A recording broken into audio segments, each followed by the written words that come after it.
In this particular video, we will look into the classification of plant kingdom, and then we will look into the details of first group of plant kingdom, that is algae. Coming to the classification, plant kingdom can be divided into algae. After algae, it is bryophytes. After bryophytes comes the pteridophytes. After pteridophytes comes the gymnosperms, and finally the angiosperms.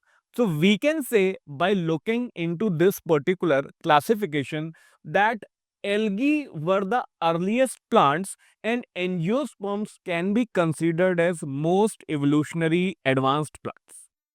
We will be starting the details of first plant group, and that is the algae. Now algae will be chlorophyll bearing because these are part of plant kingdom. If these are chlorophyll bearing, then these will be autotrophic, that is they can synthesize their own food. One very important character about algae is that plant body is simple. That means it is not differentiated into roots, stem or leaves, and this particular structure is called as thallus structure or thalloid structure.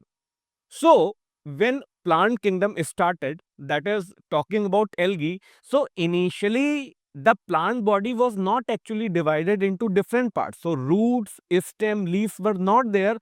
A structure was there, simple structure, and that was called as thallus or thalloid. After this, talking about the habitat of algae. So algae are largely aquatic. So most of the members will be present in water. These will be both freshwater and marine water algae. These can be present in other habitats as well, like moist stones, soils, or woods. There are cases in which algae is present in symbiotic association with fungi. If algae is present in symbiotic association with fungi, that association is called as lichens. There are also cases in which algae is present on animals and the animal is sloth bear. Talking about the form and size of algae, it is highly variable. So there can be examples of unicellular algae. Examples are Chlorella, Chlamydomonas. There can be colonial algae. Example is Volvox.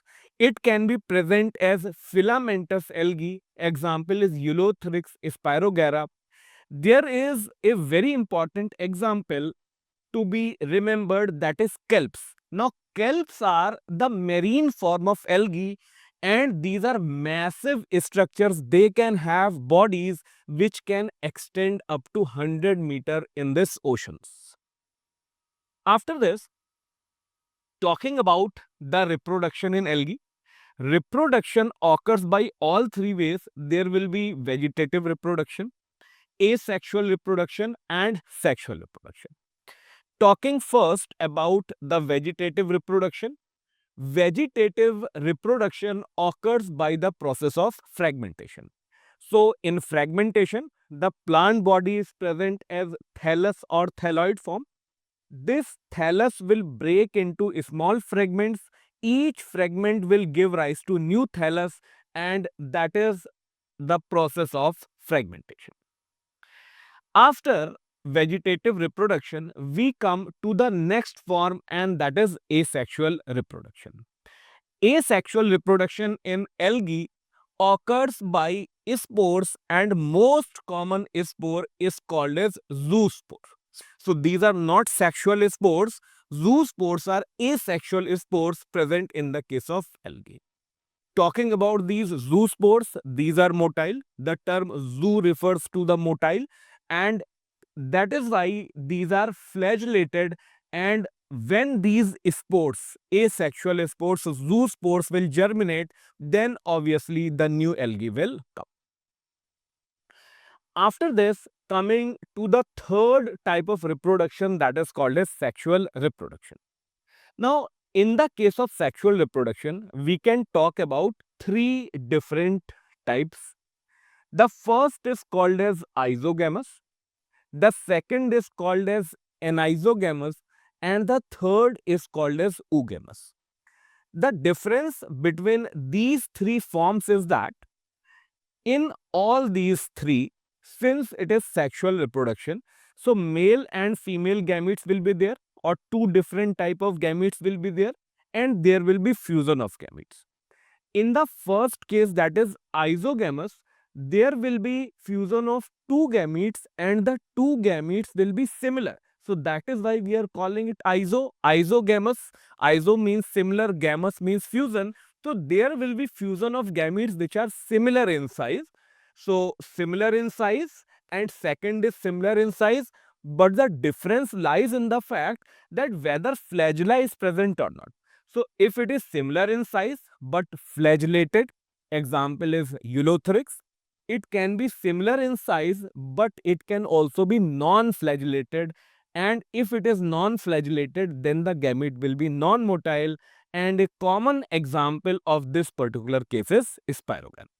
So in this particular isogamous case, we saw that gametes are similar in size, they can be flagellated or they can be non-flagellated. Coming to the next type, that is anisogamous. Now in anisogamous, again there will be fusion of two gametes, but the gametes will be dissimilar in size. So that is how these are different from isogamous condition. Example is Eudorina in the case of anisogamous. After this, coming to the third, that is oogamous, again fusion will be there. Here also gametes will be different, but in this particular case, male gamete will be smaller and motile, female gamete will be larger and non-motile. So in this particular oogamous case, the condition of male and female gamete is fixed, that male gamete is smaller motile and female is larger and non-motile, and this particular condition is called as oogamous condition. And examples of this particular condition, one is Volvox and the second condition is Fuchs.